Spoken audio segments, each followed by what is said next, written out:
तो ये समझना कि हमारी जिम्मेदारी कहाँ पे शुरू होती है, कहाँ पे ख़त्म होती है, राजभवन की जिम्मेदारी कहाँ शुरू होती है, कहाँ ख़त्म होती है, इन चीज़ों को समझना अभी भी हम समझ रहे हैं, लेकिन थोड़ा सा इसमें वक्त लगा, थोड़ा एडजस्ट करने में। और आम तौर पे अगर देखें तो मुझे नहीं लगता है कि हमें ज़्यादा तकलीफ़ हुई। मुझे लग रहा था कि बहुत मुश्किल होगा समझना और इन हालात में काम करना, लेकिन हालात हैं जो हैं। और आम तौर पे मुझे लगता है कि ठीक ठाक तरीके से जो है हमारी शुरुआत हुई। हम अपने इलेक्शन से पहले किए गए वादे जो हैं उन पे हम कायम हैं। हम अपनी जगह मान के चलते हैं कि जिन वादों के बुनियाद पे लोगों ने हमें हुकूमत बनाने की इजाज़त दी, मैंडेट दिया, उनसे हम मुकर नहीं जाएंगे। कुछ ऐसे वादे हैं जिनको हमने फौरी तौर अमल में लाने की शुरुआत की है। कुछ के लिए जम्मू कश्मीर का निज़ाम और हमारी जो स्टेटस है उसको बदलाना जो है वो बहुत ज़्यादा ज़रूरी होगा। हम उम्मीद करते हैं कि जम्मू कश्मीर का यूटी रहना ये एक टेम्पररी फेज़ है, वक्त की बात है। जम्मू कश्मीर के लोगों ने बढ़ चढ़ के अक्टूबर के इंतखाबात में हिस्सा लिया और हिस्सा लेने के बाद मुल्क की क़यादत ने जम्मू कश्मीर के लोगों की तारीफ़ की, कहा कि उम्मीद से ज़्यादा लोगों ने इलेक्शन में हिस्सा लिया। अब हम जम्मू कश्मीर के बाशिंदे, हम जो यहाँ के रहने वाले जो हैं, अब हम उम्मीद कर रहे हैं कि इलेक्शन में लोगों ने हिस्सा लिया, अब उसका कुछ ना कुछ तो लोगों को इसके बरक्स मिलना चाहिए। और सबसे बड़ा वादा जो जम्मू कश्मीर के लोगों के साथ अगर मरकज़ी हुकूमत ने किया है वो जम्मू कश्मीर को दोबारा रियासत का दर्जा वापस देने का वादा है। तो हम उम्मीद करते हैं कि इसमें वक्त नहीं लगेगा। वैसे भी अगर आप देखें तो लगभग 1 साल पहले जब सुप्रीम कोर्ट ने 370 के मामले में अपना फैसला सुनाया था तो उस वक्त स्टेटहुड को लेके उन्होंने कहा था कि एज सून एज पॉसिबल, मतलब जितनी जल्दी हो सके। अब 1 साल हो गया है तो हम तो मानते हैं कि 1 साल जो है वो एज सून एज पॉसिबल के लिए काफ़ी है और जल्द से जल्द जम्मू कश्मीर को रियासत का दर्जा जो है वो वापस मिल जाएगा। हम अपनी जगह यहाँ पे अगर हैं तो लोगों की खिदमत करने के लिए हैं। लोगों के जो डेवलपमेंट को लेके जो लोगों की उम्मीदें हैं, गवर्नेंस को लेके जो लोगों की उम्मीदें हैं, उन पे उतर आने के लिए हैं। लेकिन हमें इस बात का भी एहसास है कि सबसे बड़ी हमारी जिम्मेदारी अगर है तो वो लोगों के जज्बात और एहसासात का जो है हमें उनका कदर करना, लोगों की जो उम्मीदें हैं, जो एस्पिरेशंस हैं, उनको रियलाइज़ करना होगा उन पर। तो बहुत सारे ऐसे सूरत हाल हैं जो हमें विरासत में मिली हैं। अब मैं जानता हूं कि उनको लेके सवाल तो आ ही जाएंगे, तो फिलहाल मैं एक एक करके उनको यहाँ छेड़ूंगा नहीं, लेकिन जैसे जैसे आपके सवाल आ जाएंगे तो कोशिश की जाएगी कि जवाबों के ज़रिए जो हैं मैं उनको एड्रेस करूं। अगर मुझको छोड़ के बीच बीच में मेरे जो यहाँ पे ऑनरेबल मिनिस्टर साथी बैठे हैं, अगर इन्हें भी इनके महकमों के मुतल्लिक और हमारे मैनिफेस्टो के मुतल्लिक जो इनके डिपार्टमेंट्स हैं, अगर कोई सवाल होंगे तो प्लीज़ आप इन्हें भी डायरेक्ट कर लीजिएगा ताकि ये भी आपके सवालों का जवाब दें। But actually that is a question easier for you to answer than for me to answer. Where do you find yourselves today compared to pre-2014? I can't answer that for you. As far as I am concerned,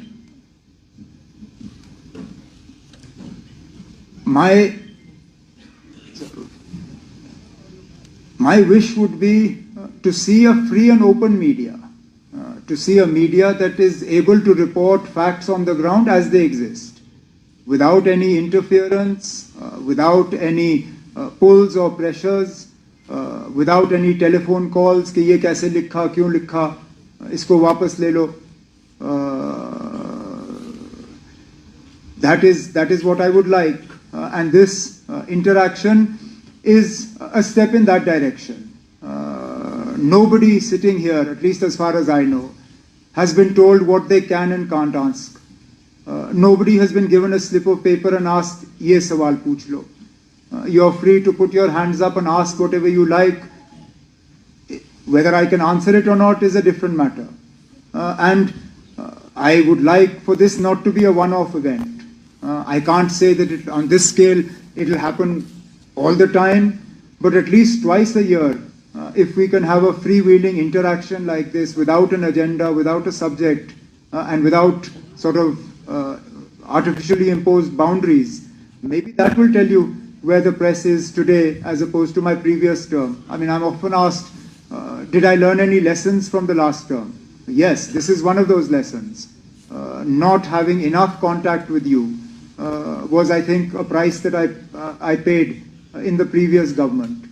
Therefore, being more open and more accessible to you is something that I will definitely try to do in this term in office. आप mic पकड़ लीजिए ना ताकि बाकी भी सुन लें.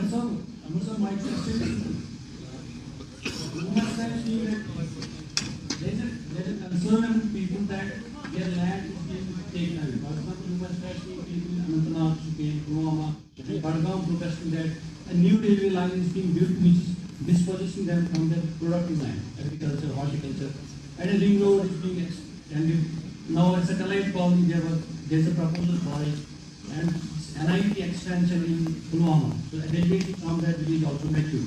So how are you assuring the people from this concern? Because the agriculture board already has said that this is the productive land has shrunk in Kashmir. So what is the assurance from हमारी ये इस सवाल की अपनी अहमियत है और मैं समझता हूँ लोगों की परेशानी, खासकर ज़मीन को लेके. हम अपनी ज़मीन बढ़ा नहीं सकते और ये वो ज़मीन है जो बहुत मुश्किल हालात में शेख मोहम्मद अब्दुल्ला ने लोगों के हवाले किया और अब उनसे वो ज़मीन वापस ली जाए. मैं समझता हूँ मुश्किलात, लेकिन तरक्की को भी रोका नहीं जा सकता. Development will also have to go hand in hand with the concerns that people have. Now, to the best extent possible, we will have to ensure that whatever routes are selected, whether for roads or for railways, are on non-productive lands. Not all our lands are highly productive, but those that are, we should, to the fullest extent possible, avoid taking them over for any development projects. अब जहाँ तक NIT की आपने बात की, ये सही है कि एक वफद मुझे मिलने आया. दे आर कंसर्न्ड कि उस ज़मीन पे उनके बादाम के बागात वगैरह हैं. मैंने तो उनको इतना ही कहा, मैंने कहा ना अगर वहाँ के लोग NIT नहीं चाहते हैं तो हम इसको कहीं और ले लेंगे जहाँ लोग चाहते हैं. Not everybody is opposed to development here. There are areas where there is unproductive land that can be used for this NIT. So if the people of Pampore or Pulwama or any of those areas collectively, not 5 or 6 people, collectively if the people of that area do not want NIT to be located there, we'll find another location. If we can locate a central university somewhere, if we can locate an AIIMS somewhere, we'll find place for NIT also. अगर पुलवामा को नहीं चाहिए, कहीं और ले लेंगे. और भी ज़िले हैं यहाँ पे ना. There are other districts that will welcome it with open arms. I don't want to take names here, but an MLA of a party not associated with the government, जब पुलवामा में बात हुई उन्होंने मुझे फ़ोन किया, कहा ना अगर उनको वहाँ नहीं चाहिए मैं आपको ज़मीन दे दूँगा, मेरे यहाँ छोड़ दीजिए, मेरे यहाँ लगाइए ये NIT. वैसे भी हमारे यहाँ कुछ नहीं हुआ फ़िलहाल. So there are places where we can locate this, but we'll have to find a balance between our development needs and also protecting our productive agricultural land. जमहूरियत है ना. हमने कहा, मैंने बार बार जब नेशनल कॉन्फ्रेंस तंजीम को लेके आप लोग सवाल करते थे कि ना अब ये ऑटोक्रेसी है, खानदानी रूल है, यहाँ एक ही बात चलती है और वो जनाब फारूक अब्दुल्ला की है, वहाँ पे और किसी को बात करने की इजाज़त नहीं। मैंने हमेशा कहा कि नेशनल कॉन्फ्रेंस की तंजीम सबको बात करने का अपना अधिकार, अपना हक है।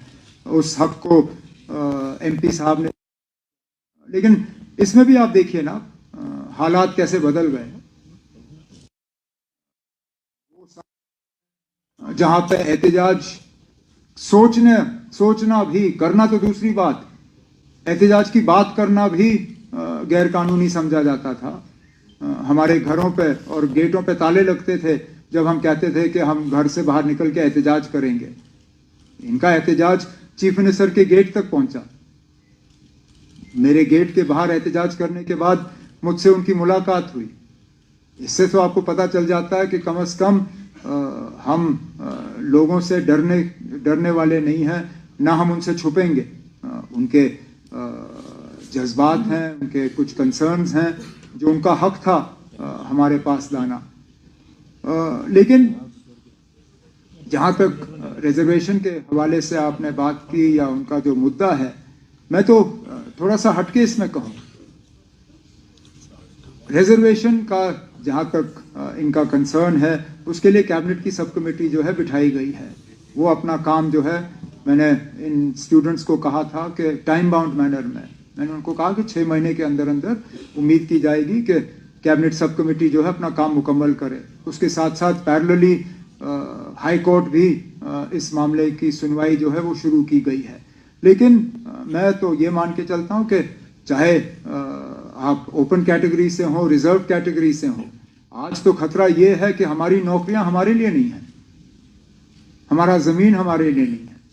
हमें तो पहले ये नौकरियां और ये ज़मीन पहले अपने लिए बचाना होगा, फिर रिजर्वेशन का झगड़ा जो है वो हम करते रहेंगे। मुझे डर इस बात का है कि हम यहाँ रिजर्व्ड और ओपन वाली लड़ाई तो लड़ते रहेंगे, लेकिन जब बाहर से यहाँ जो है नौकरी लेने के लिए लोग आना शुरू करेंगे, फिर क्या करोगे। लेकिन जो मैंने कहा, this process is being looked at and we will both will happen in parallel, cabinet subcommittee and the work of the honorable high court। जहाँ तक honorable MP के हवाले से आपने बात की, चलिए उन्होंने मेरे घर के बाहर एहतजाज किया, अच्छा किया। अब मैं उम्मीद करूँगा कि आने वाला जो पार्लियामेंट का सेशन लगेगा बजट का, वहाँ पे भी इसी तरह का एहतजाज किया जाए, बाकी पार्टियों को इसमें शामिल किया जाए, MPs को जोड़ दिया जाए और जम्मू कश्मीर की स्टेटहुड के लिए वहाँ पे एक अच्छा खासा एहतजाज जो है हमारे MP साहब लीड करें, बड़ी अच्छी बात होगी। जहाँ तक एडवर्टाइजिंग रेट्स के हवाले से आपने बात की, नोट किया हुआ, सेक्रेटरी जो हमारे अभी अभी आए हैं इंफॉर्मेशन के, राजू साहब, इनसे और डायरेक्टर इंफॉर्मेशन से बात करके जो भी हमें इसमें करना होगा हम कर लेंगे। जहाँ तक 2014 से पहले और आज मेरे में फ़र्क क्या है, बाल और ज़्यादा सफ़ेद हो गए, बुढ़ापे की तरफ अब तेज़ी से बढ़ रहा हूँ। क्या बदलाव आया है या नहीं आया है, ये आप जब मेरा ये टर्म ख़त्म होगा उस वक्त कहिए ना। मैं अपने मुंह से क्या कहूँ, मैं तो कहूँगा ना मैं बहुत अब ज़्यादा अब समझदार हो गया हूँ और बहुत मतलब काबिल अब हूँ, लेकिन मेरे कहने में कोई वज़न ही नहीं है। जब आप कहेंगे तो तब मुझे लगेगा कि वाकई फ़र्क आया है। तो जब 4 साल और 10 महीने लगभग रह गए हैं नए इलेक्शन को, उस वक्त बताइए ना पिछले टर्म और इस टर्म में अगर आपको कोई फ़र्क नज़र आया या नहीं। मुझे थोड़ा सा फ़र्क फ़िलहाल मैं आपसे कहूँ, मुझे थोड़ा सा फ़र्क नज़र आ रहा है। मैं एक मिसाल के तौर पे, जो पिछले दिनों बर्फ़बारी हुई, मैं मान के चलता हूँ ना, अगर 2009 शुरू में इस तरह की बर्फ़बारी हुई होती, मेरा रिस्पॉन्स इस तरह का नहीं होता। DCओं को मीटिंगों में शामिल करना, ऑनरेबल MLAs से फीडबैक लेना, कटिंग अक्रॉस पार्टी लाइंस, ये 2009 में मुझसे नहीं होता। आज हुआ है क्योंकि थोड़ा सा बदलाव तो आ ही गया है। 1 मिनट के लिए अगर हम मान के भी चलें ना कि जम्मू कश्मीर का इस तरफ का हिस्सा जो है वो हमेशा के लिए रिजॉल्व हुआ है, जम्मू कश्मीर का एक हिस्सा सरहद के उस तरफ भी है ना। जब बीजेपी ये कहती है कि मसले कश्मीर का हमेशा के लिए हल हो गया है, क्या हम ये मान के चलें कि जो एलओसी के पार वाला हिस्सा है जम्मू कश्मीर का, उसका भी मसला हल हो गया है? जाहिर सी बात है, नहीं है ना। मसला कश्मीर अभी भी है, चाहे सरहद के इस तरफ या उस तरफ, उस पर हम बहस कर सकते हैं, लेकिन मसला हमेशा के लिए हल नहीं हुआ है। हम चाहते हैं कि हो। उमर साहब, सर मुद्दे तो बहुत सारे हैं, लेकिन मैं वो पूछूंगा जो लोगों को इस वक्त चुभ रहा है, बिजली का जो इशू है। मतलब हर बार कहते हैं कि कई सारी स्कीम्स इम्प्लीमेंट हो रही हैं, बेहतरी होगी, और खासकर विंटर्स में, क्योंकि समर्स में ऑब्वियसली बेहतर होती है जनरेशन, हम भी कुछ चीज़ें समझते हैं, लेकिन विंटर्स में हर साल वही कहानी दोहराई जाती है कि अब होगा, ये होगा, ये होगा, लेकिन अभी भी सब जीरो टेम्परेचर हैं इस साल, काफ़ी हार्श है विंटर, लोग काफ़ी सफ़र कर रहे हैं बिजली को लेके सब जगह, ना श्रीनगर, आपने नॉर्थ साउथ कश्मीर। तो ये ठीक कब होगा? आपने कहा मीटिंग जब 100% होगी, कुछ लोग कहते हैं केबलिंग जब होगी, तो कोई टाइमलाइन और ठीक क्यों नहीं हो रहा है? सर एक आपसे सवाल, और डिप्टी सीएम साहब से भी एक सवाल है। सर आपसे हमने बात की थी जब आपने हेल्प किया था, तो काफ़ी जोश में थे आप उस वक्त। तो आज 2 महीने के बाद जो भी स्टेट के आसपास बात हो रही है, आपको लगता है जो आपका एजेंडा है पूरा कर पाएंगे आप? जब आपने अंदर जाके हालात देखे हैं, क्या चल रहा है, क्या नहीं चल रहा है, आपको लगता है आप कर पाएंगे वो, या फिर सब कुछ तभी होगा जब स्टेट करेगा? Thank you. बिजली के हवाले से आपने सवाल किया, वो सही है। हर बार सर्दियों में हमें इस तरह के हालात देखने को मिलते हैं। हकीकत ये है कि पिछले सालों के मुकाबले इस साल हम ज़्यादा बिजली लोगों को फराहम कर रहे हैं, लेकिन आज भी कट्स की ज़रूरत पड़ रही है। अनरिस्ट्रिक्टेड अगर हम लोड देखें तो जितना हम सप्लाई कर रहे हैं उससे कहीं गुना ज़्यादा है। फ़िलहाल 1700-1800 मेगावाट के आसपास जो है हम बिजली सप्लाई कर रहे हैं, लेकिन अनरिस्ट्रिक्टेड जो है वो उससे ज़्यादा है। अब आप मुझसे पूछ रहे हो कि ये कब तक हल होगा? जितने ज़्यादा हमारे जो पावर प्रोजेक्ट्स जम्मू कश्मीर में बन रहे हैं, जितनी जल्दी वो कंप्लीट हो जाएं, तो कम से कम अगर सर्दियों में उनकी जनरेशन कम हो, गर्मियों में हम वो पावर जो है हम बैंक कर सकते हैं, जो कि हम करते हैं। कोशिश की जाएगी कि हर साल हम ज़्यादा बिजली जो है वो बैंक करें, ताकि सर्दी में हम उनके पास छोड़ दें, गर्मियों में वो बिजली जो है हमें वापस मिले। लेकिन मीटरों के हवाले से आपने बात की, ये हकीकत है। फ़िलहाल हमारे जम्मू कश्मीर के जो AT&C लॉसेस जो हैं वो 50% से ज़्यादा हैं। मतलब हर रुपए बिजली जो हम सप्लाई करते हैं उसमें से हम मान के चलते हैं कि 50 पैसे हमें वापस नहीं आएंगे। हालांकि हमारे मुकाबले में जो रियासतें हैं उन्होंने इस नंबर को अब 10, 15, 17% पे उतारा हुआ है। हम आज भी 50% से ज़्यादा हैं। तो हमारी भी कोशिश रहनी चाहिए कि कम से कम हम भी 20% से कम अपनी AT&C लॉसेस को लाएं, ताकि और ज़्यादा बिजली हम लोगों को सप्लाई करें। इसके साथ साथ हमने जो अपने मंशूर में वादा किया है 200 यूनिट्स बिजली देने का, वो तो तभी होगा अगर मीटर लगा होगा, क्योंकि जहां अग्रीमेंट होगी वहां पे हम यूनिट्स मेजर नहीं करते। हम यूनिट सिर्फ वहां मेजर करते हैं जहां मीटर लगा हो। तो हम जब मार्च के महीने या अप्रैल के महीने में अपना ये स्कीम जो है इसको रोल आउट करना शुरू करेंगे, जाहिर सी बात है जहां जहां मीटर लगे होंगे उन्हीं को इस चीज़ का फ़ायदा होगा। तो जितना लोग मीटर की तरफ जाएं उससे जम्मू कश्मीर को तो फ़ायदा होगा ही होगा, लेकिन उन्हें भी फ़ायदा होगा मीटर का। डिप्टी सीएम साहब का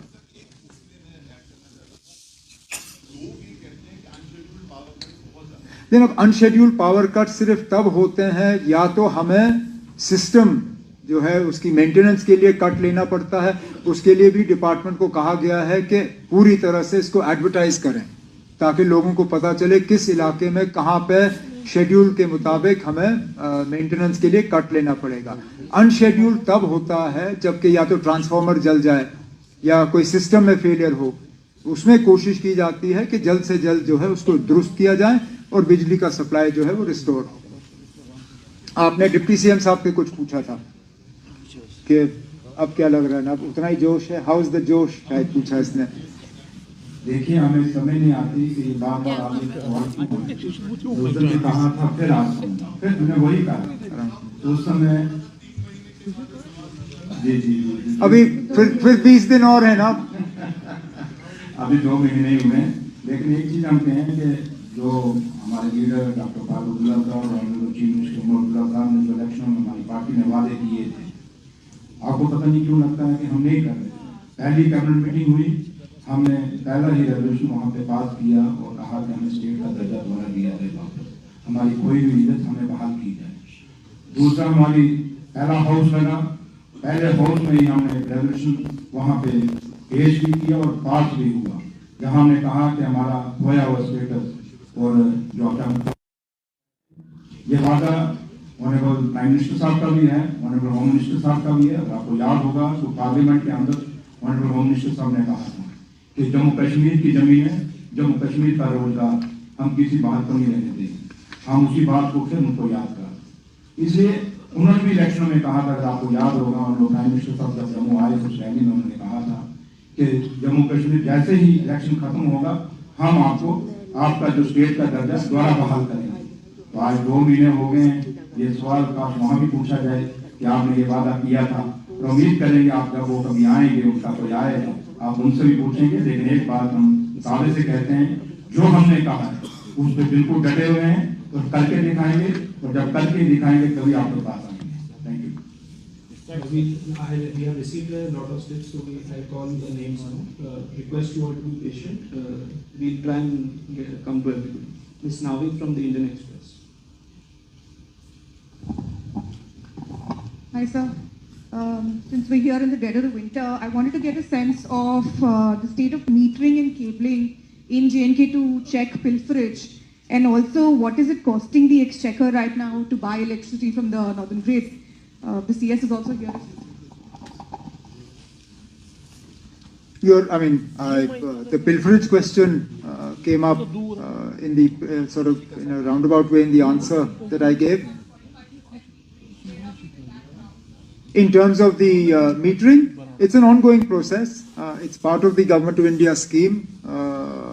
We are committed to implementing it, and we will. Obviously, the more metering that happens, the less pilferage there will be. That is actually the aim of this, and which is why both the J&K administration as well as the Power Ministry, Government of India, are keen to see these reforms go forward and taken to their logical conclusion, which we will do. The second part of your question was, how much is it costing us? What are we spending every day to buy electricity? 9,500 crores a year. 9,500 crores a year is how much we are spending to buy. And if you work on our AT&C losses of just over 50%, you can do the maths. That's what it's costing the exchequer. Mr. Nazir Masoodi from India. Mike, वहाँ पीछे.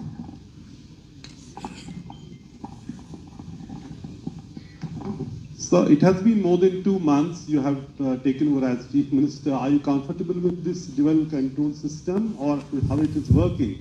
And there have been lots of friction points over the last 2-3 months, including appointment of advocate judges, even also the recent controversy was declaring holiday on Sheikh Mohammed Abdullah's birthday on the 13th July. How are you going to address these issues which are actually seen an attempt to undermine the elected government?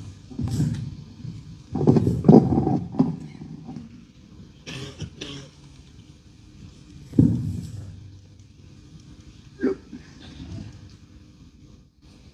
obviously, dual centers of power are not to anyone's advantage.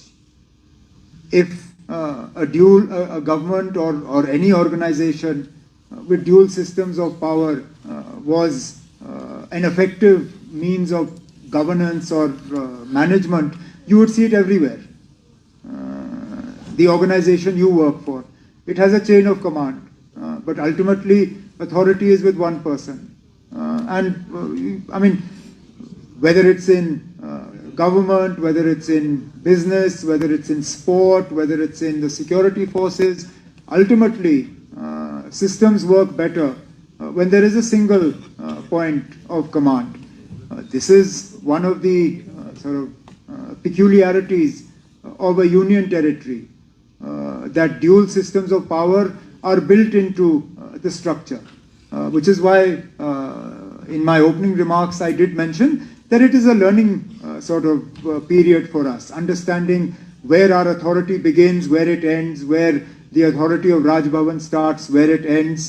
That said, I think some of the prickliness is more a figment of imagination than reality.